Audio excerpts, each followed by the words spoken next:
నా తండ్రి ఇలాంటి వాడు అయి ఉండకూడదు, నేను ఊహించినంత ఉత్తముడై ఉండాలనుకున్నాను. కానీ చూశాను నాన్న, మీ నిజ స్వరూపాన్ని చూశాను. ఇదంతా నేను చూడకూడదనే ఇన్నేళ్లగా నన్ను అక్కడ.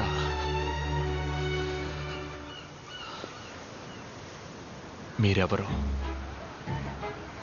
ఏం తప్పు చేస్తున్నారు?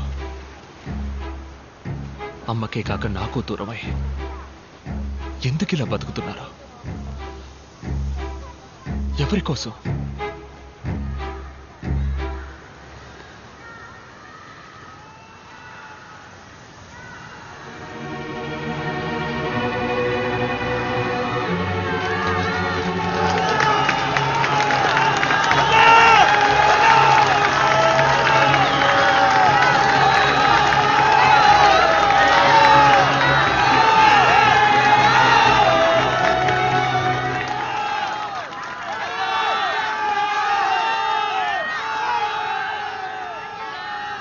వీళ్ళ కోసమేరా.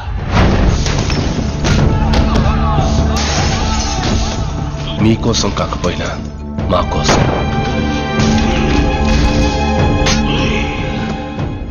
వీడికి కనీసం మీరున్నారు. ఆ జనాలకి కలకాలం వీళ్ళ గుండెల్లో ఒక అన్నగా, నీ గుండెల్లో ఒక మంచి తండ్రిగా ఉండాలని ఆశపడ్డాను. కానీ నా వల్ల నీ జీవితం దెబ్బతినకూడదనే ఉద్దేశంతో ఇన్నాళ్ళు నీకు దూరంగా బ్రతికాను. మరెందుకు మీరు ఇలా చాటుగా? నేనేమి బుద్ధున్నో గాంధీనో కాను. ఇంతవరకు నా జీవితంలో నా మనసుకి ఏది న్యాయం అనిపిస్తే ఆ పని చేశాను. అది కరెక్టా కాదా అని ఆలోచించలేదు. అప్పుడు వదిలేసిన విత్తే ఇప్పుడు మహావృక్షంగా మారింది.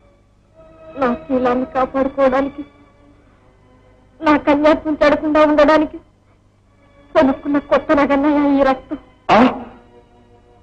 అన్నయ్య, నువ్వెన్ని చెప్పినా వినకుండా వెళ్ళినందుకు తగిన ప్రతిఫలం. పాప